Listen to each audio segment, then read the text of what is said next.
মুনাফিকের বাচ্চা। এবং আমি বিশ্বাস করি ধর্ম যার যার, আনন্দ সবার।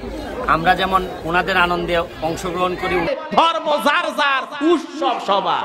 সবাইকে শারদীয় শুভেচ্ছা জানাচ্ছি। এই দুর্গাপূজার জন্য সবাইকে শুভেচ্ছা জানাচ্ছি। আমরা কেমন লজ্জাবিহীন মুসলমান, ওদের ধর্মীয় উৎসব পূজার মেলায় মুসলমান ছাড়া মনে হয় পূজার মেলায় জমে না। এই যে সামনে পূজায় আসতেছে হিন্দুদের দুর্গা পূজা, তাই না? এই পূজার অনুষ্ঠান যখন আসবে দেখবেন বিশাল বিশাল নেতারা বলেই ফেলে দেয় ধর্ম যার যার, উৎসব সবার। সবচেয়ে পুরাতন পূজা মণ্ডপের সামনে দাঁড়াইয়া এখানে শুভেচ্ছা বিনিময় করতে আসছি। এই সৈয়দ শব্দের অর্থ বুঝছস? নামের পাশে যে সৈয়দ ব্যবহার করতেছস, এই ব্যারিস্টার সুমন বেয়াদবের বেয়াদব সৈয়দ নামের অর্থ বুঝছস? এই পড়ালেখা করে তো ব্যারিস্টার শব্দ লাগাইলিস নামের পাশে। এই মস্তিষ্কের ভিতরে ইসলাম সম্পর্কে কিছু ধারণা ঢুকাইস। আমি তাদেরকে বলতে চাই, নারিকেল গাছ যার যার, ডাব সবার, তাই হবে? নারিকেল গাছ যার যার, নারিকেল সবার, তাই কি হবে? সৈয়দ শব্দের অর্থ সৈয়দ বংশের কেউ আজ পর্যন্ত বলছে যে ধর্ম বর্ণ নির্বিশেষে আমরা সকলেই সমান? আল্লাহ রাসূল সাল্লাল্লাহু আলাইহি ওয়াসাল্লাম সাহাবাদেরকে শিক্ষা দিয়ে গেছেন, আর দুনিয়া মাযরাতুল আখিরাত, পৃথিবীটা আখিরাতের একটি বাজার, আর ইনদা দীনা ইনদাল্লাহিল দীনিয়াল ইসলাম, আল্লাহর মনোনীত ধর্ম হচ্ছে ইসলাম ধর্ম। চুরের বাচ্চা, আমি তোরা পাইলে জুতা দা বাইরে গালের চামড়া তুইলা পালাইলাম, কুত্তার বাচ্চা। আরে চাকরি যার যার, বেতন সবার, তাই কি হবে? তাহলে ব্যাককেলের মতো কথা কয়, কথা কোন ঠিক না? ঈমান নষ্ট করার মতো এই স্লোগান, এটা কোন মুসলমান এই স্লোগান দিতে পারে না। যারা মুসলমান তারা বলবে ধর্ম যার যার, উৎসব তার তার। পূজা মণ্ডলে গিয়া বলস যে ধর্ম বর্ণ নির্বিশেষে আমরা সকলেই এক। এই বাংলাদেশ অসাম্প্রদায়িক একটি রাষ্ট্র হবে, কোন ধর্মের রাজনীতি চলবে না। সুরের বাচ্চা পাইলে তোর সামনে জুতা দাবাই দিতাম, কুত্তার বাচ্চা। বলেন তো, মুসলমানদের মসজিদে জুমার নামাজ যখন আদায় হয় তখন কি কোনো হিন্দু ভদ্রলোককে পাওয়া যায়?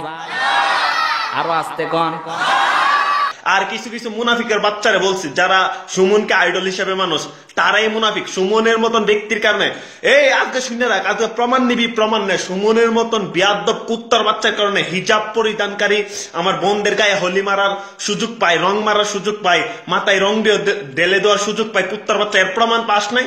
সুমিন্নাদের মতন কুত্তা মার্কা ব্যক্তির জন্য হিন্দু কুটাকো একজন হিন্দু এই বাংলা জমিনে সাহস পায় কথা বলার।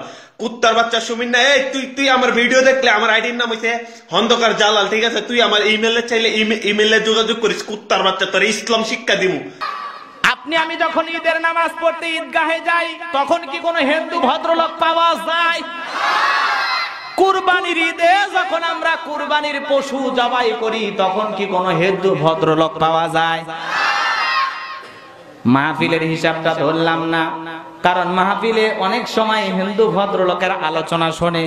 আমি দেশের বাইরেও কথা বলেছি, দেশের ভিতরে অনেক অঞ্চলে আমি দেখেছি, দিনাজপুর, বিরল, ঠাকুরগাঁও সহ বাংলাদেশের অনেক জায়গাতে হিন্দু ভদ্রলোকেরাও আলোচনা শোনে। আর ভারতের হিন্দুরা তো মোটামুটি অনেক ভদ্র, তারাও আলোচনাগুলো শোনে। বিয়াদবের বিয়াদব, মা পায়ের রক্তটা মাথা থুইটে গেছে। যার তলোয়ারের ভয়ে গোটা আরব জাহান কাঁপত, সেই ব্যক্তিকে ইসলামের পথে আনার জন্য আল্লাহর কাছে হেদায়েত চাইছে।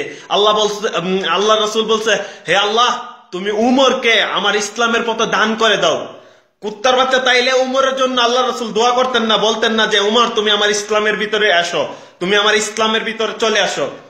কুত্তার বাচ্চা, এসব কথা আর যদি কোনোদিন শুনি, সুরের বাচ্চা, এই তরে জিগ বাঞ্চুদের বাঞ্চুদ গেলে বাংলার জমিনে সাপোর্ট করে না, তার হচ্ছে মালওয়ানের মালওয়ান। সুরের বাচ্চা, আজকে মুখটা খারাপ হয়ে গেছে তোর কারণে, জানোস? সইতে পারলাম না। সুরের বাচ্চা, তোর মতো শিক্ষিত ব্যক্তি যদি অশিক্ষিত কাজ কারবার করে না, গায়ে অনেক আঘাত লাগে।